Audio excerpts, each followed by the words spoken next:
Welcome back. This episode is going to be a continuation of the last episode.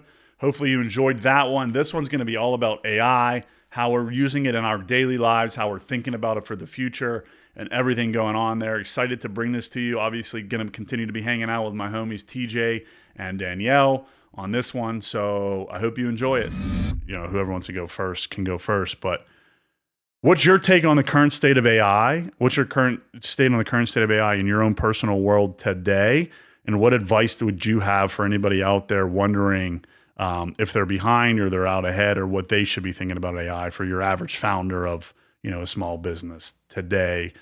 Said another way, our compadres, our peers, people that would be watching our podcast today and interested in what we have to say. Ladies first. Yeah, so Good way to punt.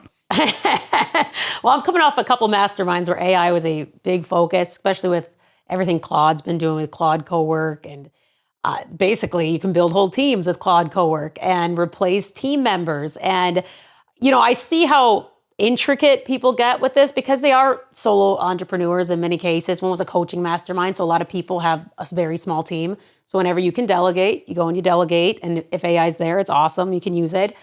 I do have a little bit of a red flag with AI because the more that, you know, I'm online all the time because that's my job in marketing. I'm always seeing what's trending. I see people getting so lazy with AI that I look at them writing sales copy for their funnels and everything looks exactly the same, down to the copy. I mean, I'm not even just talking, everything looks like a Claude landing page. The copy is the exact same words for the industries that you're in. So eventually people are going to get pretty tone deaf to that. And they're going to say, well, what's the difference between this guy and this guy and this guy? Nothing, because everyone's just using these AI bots to write all their stuff. So I still think there's human elements that, at least for the time being, have to be involved into all AI. But I think if you aren't using it for project management, shortcutting your marketing copy, your design, I mean, you are missing a huge time saver and also money saver because you don't have to hire third parties to go build your websites anymore. You don't have to hire graphic designers. You know, it's kind of sad. I know there's an art to all of it. I was a video producer. Like, I love making video, but I do know there's a lot of elements of video production that can be cut.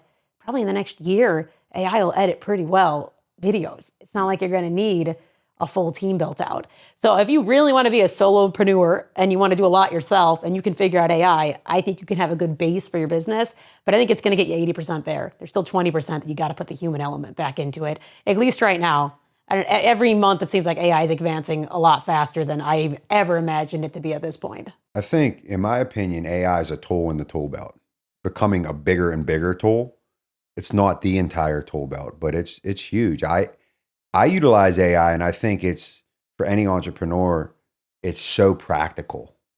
You know, it doesn't just have to be, like, that's awesome, like doing the content editing and those things, but I'm using it to help me think through how to respond to people that I'm communicating with, text, email, even phone calls, in my personal and business life. You know, I believe it's all integrated. And I'm teaching my kids how to do the same because I think it is that useful, right? So, like, normally, if you have an issue, whether it's in your personal or your business life, you need someone to talk to about that, right? Whether it's a mentor, a coach, a professional, a friend, but they're only available at certain times. And sometimes there's reasons why you can't reach out to them. With AI, it just gives you another voice. I'm not saying you should have a coach, you should have friends, you should have mentors, but ask AI to act as that professional in that realm and bounce things off of them, right? So I reach out to people for things I ask you about, I ask AI the same things, right? How to structure certain things, how to think about things in my marriage and my parenting, how to think about things with a client, how to structure a potential department of our company. Everything, there's not one thing that I do in life that I don't communicate with my AI on.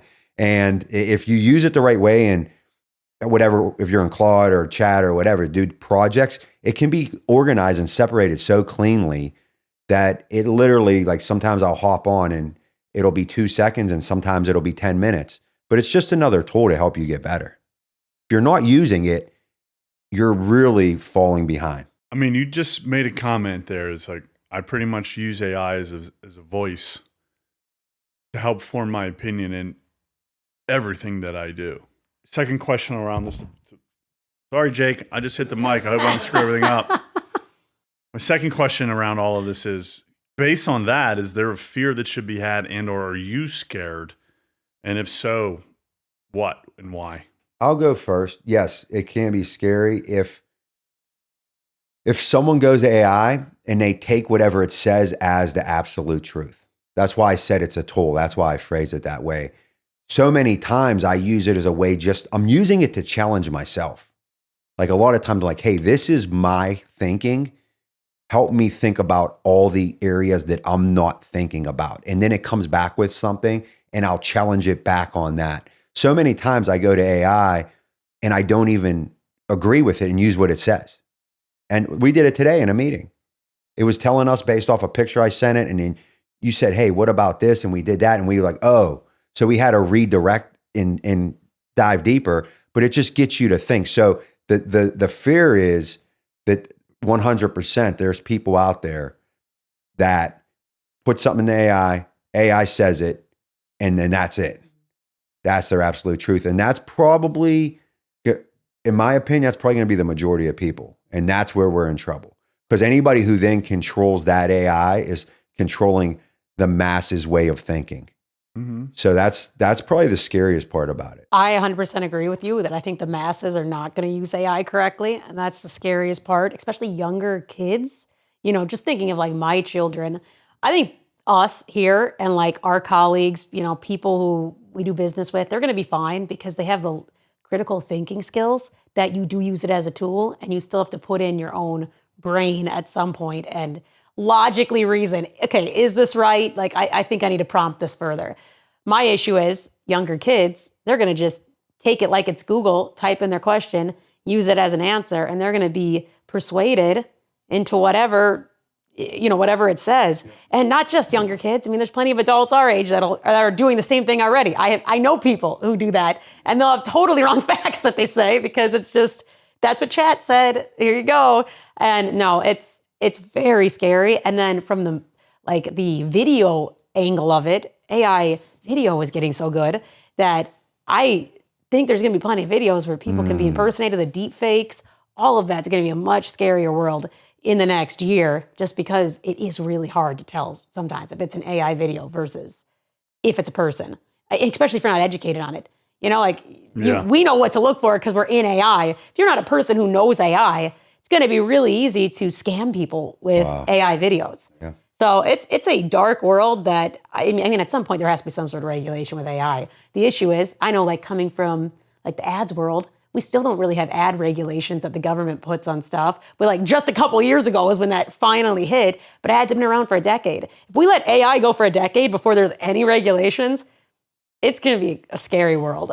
And again, I don't like to think about that because it's just like, why is my brain mental space taking that when it's going to just happen? But we don't know what's going to happen. Yeah. All right. I want both of you to answer this question for me. Two questions. Either yes or no. Are you intellectually smarter because of AI? Yes or no? No. No. Are you emotionally smarter because of AI? No. No. Well, then what's it really helping you? Cutting time, doing things. That's really all it is. But is the quality of work as good as when I had to use more brain power? I think about that a lot. And I think sometimes it's not.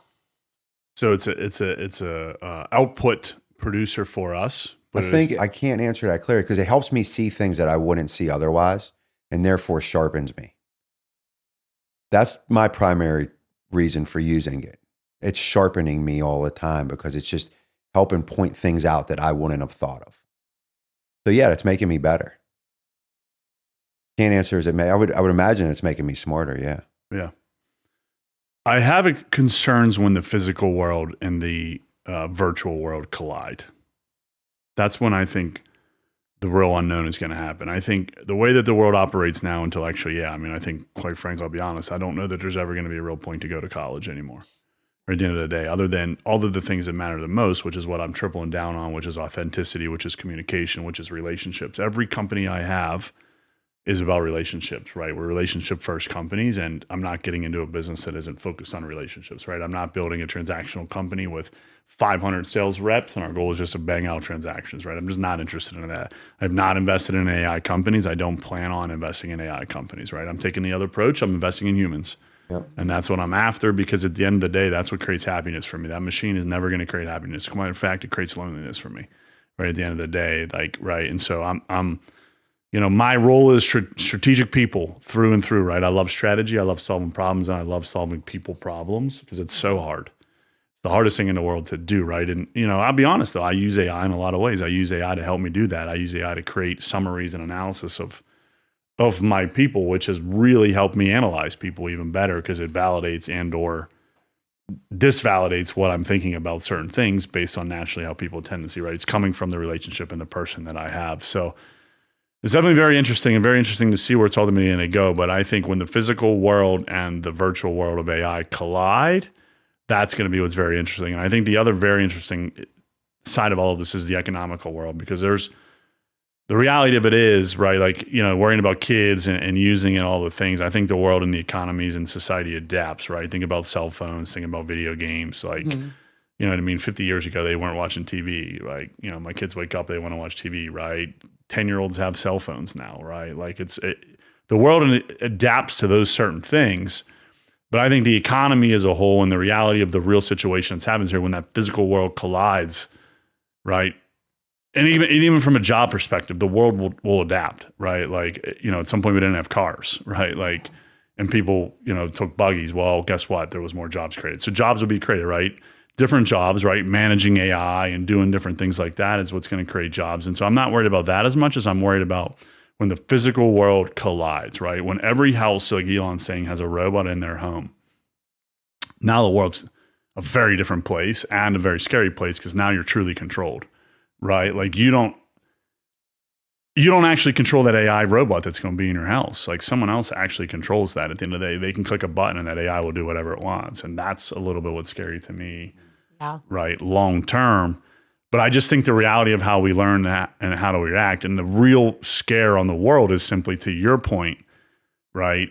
People using AI as a crutch to a relationship, and they turn it into a relationship. You just said you have a relationship with your AI and you talk to it every time before you make any decision around anything, whether it's at home or in the office. Right. And so, okay, well, you're treating that as a human, and is it really a human? And can that really give you the feelings you need in order to create success in your life from a feeling perspective? And I don't know that that's ultimately the world, right? If you think about the metaverse and all that happened when in the virtual reality of, like that failed, right? It didn't work, and the business didn't work, and they pivoted completely. And I think that's because the human need to have the relationship. Yeah, 1,000,000%. Like that physical world. And so that's where it'll be very interesting to me. And then obviously from an economy perspective, most of these businesses are all going to inevitably go to zero. Yeah. Right. Like at the end of the day, just like most of them always did when it was the age of the internet and all the different things, somebody is going to win. And who is that going to be to win? And everybody else is going to lose. And, Cuban's gone on record saying, and I love Cuban's gone on record to say, like, for instance, Anthropic and some of these other ones, there's zero chance they'll ever win. You can't, how are they going to make more? They need $1 trillion to build this business. Well, like, how are you going to make a return on $1 trillion? Like, you can't, right? Like, at the end of the day, you can't. It's 4% of the economy. Like, so at the end of the day, it's very interesting to kind of ultimately see where this all goes. And that's why he's big on Google and Apple, is because he's like, Apple hasn't done nothing and look where they're at. And all of a sudden they can click a button and AI's on the phone. He's like, so like, they're not, economically be very interesting to see where it all goes. So yeah, 100%.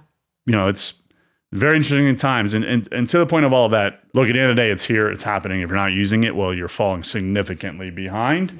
I don't use it a ton for personal stuff, for relationships. I'm big on that, but I do use it to evaluate humans. I use it for work. I mean, I can create a business plan in 5 minutes, right? Like when I'm working on something new with Danielle and we have an hour meeting, it's like, cool, let me go work for an hour and a half. I'll build it up. I'll get an 8-page report together in an hour. And I've gotten really good at prompting it, right? I'm throwing in a book, right? And prompting it. And then it's taking my book and then creating an 8-page entire thing that I want. And it's really good. And then I'm tweaking it. And it's like, man, it would have taken me 3 weeks to build that business plan. And I just did that in an hour. Yeah. Like that is incredibly cool. So, you know, that's where I see it going. But any final last thoughts on everything we talked about today? Yeah. The cool thing after the marathon was like, you know, just as a reflection, within one day after the marathon, probably noticing things that I don't know if I would have noticed. And I always reference my kids because I just love being a dad.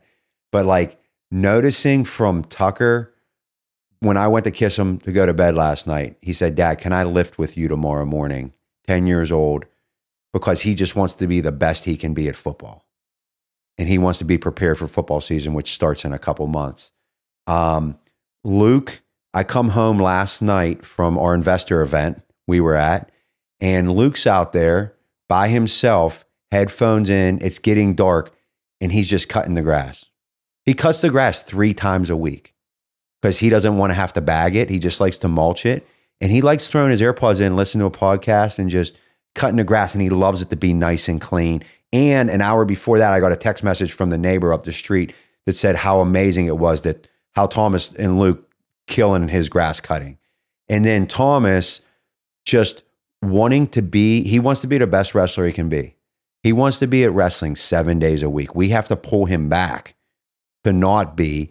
And on the other day, he wasn't able to go. Sunday at the dinner. He wasn't able to lunch after our race. Yeah, he wanted to go after the race. We didn't have time. So he said, "Hey guys, when I get home, I'm going to go for a run." You know what I mean? So like, I say all that not to brag about my kids, but to say that that's from watching Jen and myself, from seeing us here at Still Point, just do the right thing and do hard things, that's just a part of their life. You know what I mean? And that's what I appreciate most. And then also like on social media at the event last night, everywhere we're going, I'm sure you're getting it. Everyone's like, "Hey, congratulations, great job." How doing something hard like that, it's not about the pat on the back, but it's about, it like brings out community. People like to be a part of people doing hard things, and then they want to do it. You know, just like seeing Brady do it and Tom do it made us want to do it. You know, and so, and then also knowing that we were all doing it together. We had us 3, we had Leah, we had Peyton, and we had Jolia. So there were 6 of our team members involved in that Pittsburgh Marathon, you know, and I'm sure next year, I guarantee you, there's probably going to be more. Final thoughts? Yeah, I actually think that you kind of perfectly wrapped around our AI conversation and the marathon, because I think doing hard things like the marathon is one way to combat AI taking over, because it brings out that community. It shows that we're still human, and AI can't run a marathon. But right here, we can dedicate ourselves to those things and still bring each other together as humans. And I mean, AI did help me plan my marathon running plan, but you know, but that was the extent it did. It didn't do the work. Nope. So we're still here doing the work, putting it in, and having those relationships. I was laying on my couch, unable to move. Once I got home after the marathon, literally I had to ask Kelsey to pick up my legs and put a pillow under them. I couldn't, like, I literally was trying so hard. It wasn't like I was just being a baby. I was like, I couldn't do it. And I said, "Hey, can you go on chat and Google what I should eat?